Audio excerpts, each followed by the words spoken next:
1월 17일 금요일 하나님의 말씀으로 오늘 아침도 열겠습니다. 같이 기도하겠습니다.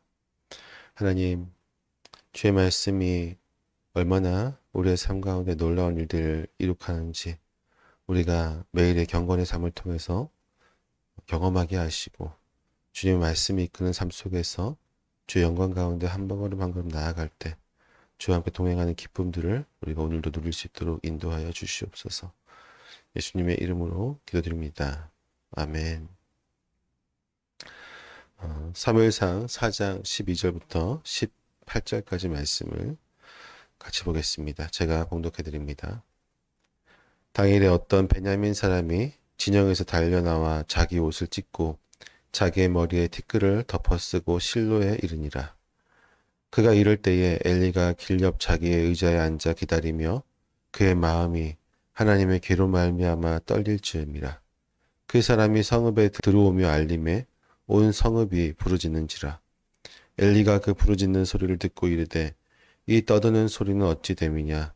그 사람이 빨리 가서 엘리에게 말하니 그때에 엘리의 나이가 98세라. 그의 눈이 어두워서 보지 못하더라.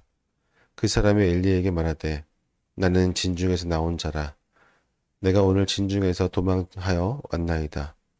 엘리가 이르되 내 아들아 일이 어떻게 되었느냐. 소식을 전하는 자가 대답하여 이르되 이스라엘이 블레셋 사람들 앞에서 도망하였고 백성 중에 사륙이 있었고 당신의 두 아들 홈니와 빈느하스도 죽임을 당하였고 하나님의 괴는 빼앗겼나이다.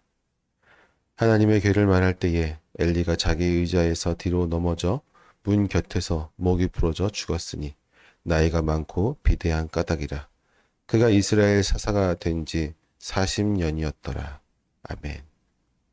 오늘 본문에서 엘리가 길 옆 자기 의자에 앉아서 기다리는 모습은 당시 전쟁터와 실로 사이에서 흐르는 긴장감과 불안함을 우리에게 적나라하게 보여주고 있습니다. 블레셋과의 전쟁이 한창이던 그때 엘리는 하나님의 괴가 전쟁터로 옮겨졌다는 소식에 마음을 졸이면서 길 옆에 앉아 있었습니다.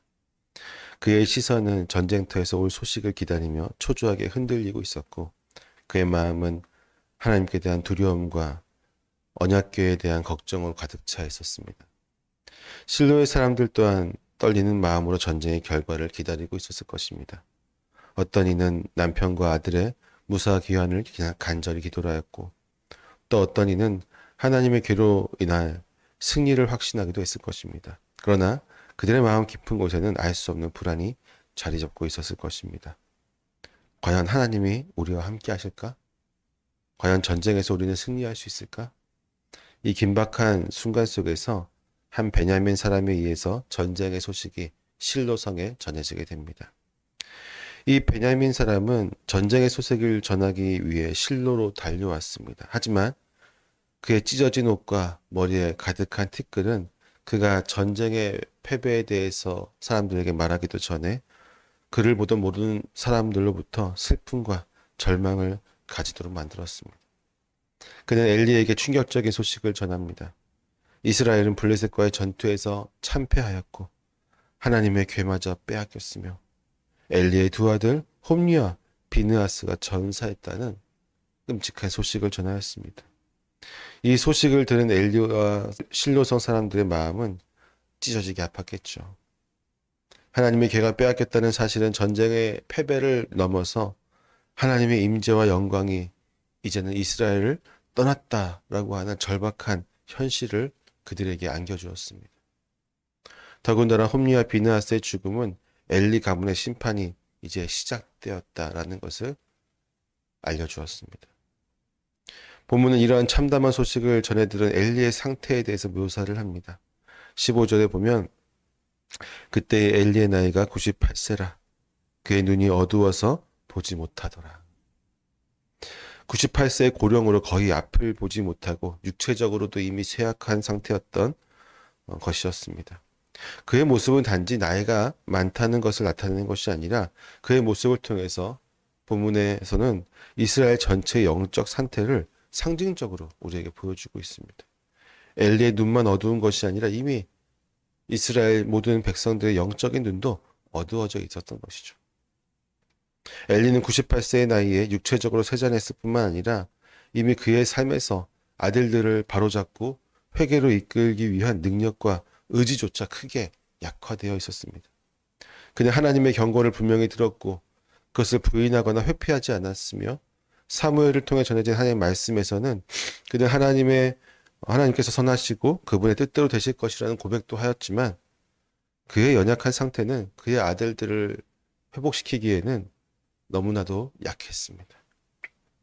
엘리의 이러한 모습은 단지 그 개인의 나약함을 넘어서 하나님과의 관계가 희미해져가는 이스라엘 전체의 모습을 보여주고 있습니다.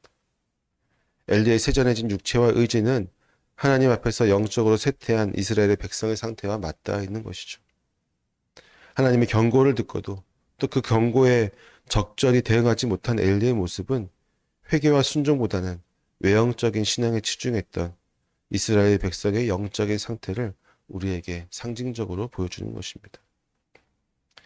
베냐민 사람이 전쟁 소식을 전하자 엘리는 모든 이야기를 묵묵히 들었습니다. 그러나 하나님의 괴가 빼앗겼다라고 하는 이 소식을 듣는 순간 그는 더 이상 버틸 수가 없었습니다. 그 말은 단순히 전쟁의 패배를 의미하는 것이 아니라 이스라엘이 그토록 의지하던 하나님의 임재와 영광이 떠났다는 정말로 충격적인 선언이었습니다. 그리고 이 말을 듣기 전에 결국 98세의 노구였던 엘리는 의자에서 뒤로 넘어졌고 목이 부러져 죽게 되었습니다. 엘리의 죽음은 노쇠함과 연약함으로 인해 하나님의 경고에 충분히 대응하지 못한 결과였습니다. 이미 예고된 하나님의 심판이 이루어진 순간이었던 것이죠. 그러나 이 비극의 뿌리는 단순히 전쟁의 실패에 있지 않았습니다. 엘리의 아들 홈리와 비느하스의 부패한 행동은 이스라엘 백성이 온전히 하나님께 예배를 드리지 못하게 했고 이는 백성들로 하여금 하나님과의 관계가 무너져 내리게 만들었으며 하나님과의 깊은 교제는 점차 희미해져 갔습니다. 백성들은 하나님을 살아계신 분으로 경외하기보다는 하나님의 괴를 단순한 수단으로 사용하는 잘못된 신앙에 빠져들게 되었던 것이죠. 하나님의 괴는 본래 하나님의 임재와 영광을 상징하며 하나님과의 언약 관계를 기억나게 하는 중요한 상징물이었습니다. 그러나 이스라엘은 괴의 본질을 잊고 그것을 전쟁에서 승리를 보장하는 단순한 도구로 여겼고 그들은 하나님과의 관계를 회복하기 위해 회개하고 그분의 뜻을 구하기보다는 괴를 전쟁터로 가져감으로 문제를 해결하고 하는 연약한 모습을 보였습니다. 이는 하나님을 도구로 삼으려고 하는 굉장히 잘못된 신앙의 전형적인 모습을 보여주고 있습니다. 결국 하나님과의 관계가 멀어진 이스라엘은 영적으로 피폐해졌고 언약궤를 빼앗기고 엘리가 죽는 비극적인 결말을 우리에게 보여줍니다. 하나님은 인간의 계획과 욕망에 따라 움직이는 분이 아닙니다. 오히려 하나님은 이스라엘의 실패를 통해 그들의 잘못된 신앙을 깨닫게 하시고 그분의 거룩함과 주권을 드러내시는 분이십니다. 오늘날 우리도 하나님과의 관계가 희미해지고 또 신앙이 형식화되고 잘못된 방향으로 흐를 위험이 있다면 우리는 다시 한번 하나님을 우리 마음의 중심에 모시고 우리의 삶의 중심에서 그분의 말씀에 순종하며 그분의 뜻을 구하면서 온전한 예배와 순종으로 나아가야만 할 것입니다. 이스라엘의 실패는 우리에게 분명한 경고를 주고 있습니다. 동시에 우리는 실패와 심판 속에서도 여전히 구원의 계획을 이루어 가시는 하나님의 신실하심을 기억해야만 합니다. 하나님은 우리의 연약함 속에서도 우리를 회복시키실 것이고 그분과의 관계를 새롭게 하시기를 원하십니다. 사랑하는 성도 여러분, 엘리의 죽음은 단순히 나이 막은 제사장의 마지막 순간을 기록한 것이 아니고 이스라엘과 엘리 가문에 대한 하나님의 심판이자 하나님과의 관계를 소홀히 했던 결과를 비극적으로 보여주는 것입니다. 엘리는 하나님의 경고를 분명히 들었지만 노쇠함과 의지의 약화로 아들들의 죄악을 바로잡지 못했고 그의 결과 이스라엘 모든 백성들은 하나님 앞에서 온전한 신앙을 갖추지 못했습니다. 오늘 우리는 분명하게 엘리의 죽음을 통해 자신을 돌아보아야 됩니다. 엘리의 죽음은 비극적이지만 하나님은 그 죽음을 통해서 심판과 더불어서 놀라우신 하나님의 섭리와 또 회복을 우리에게 보여주고 있습니다. 오늘 우리의 삶을 돌아보고 하나님께 온전히 돌아가는 결단의 시간이 되기를 축원합니다. 같이 기도하겠습니다. 하나님, 우리에게 주신 하나님의 은혜를 기억하게 하시고 우리로 하여금 하나님 앞에서 형식화된 또한 예전화되는 어리석은 신앙의 형태를 갖지 않도록 늘 언제나 민감하게 성령의 목소리에 귀 기울이고 하나님 말씀 가운데 다가가는 저희들의 모습이 되게 하여 주시옵소서. 특별히 오늘 하루도 주님의 말씀에 귀 기울이며 우리의 뜻과 의지가 아니라 하나님의 뜻과 의지가 우리의 삶을 주관하고 있음을 온전히 고백하는 저희의 모습이 되게 하여 주시옵소서. 예수님의 이름으로 기도드립나이다. 아멘.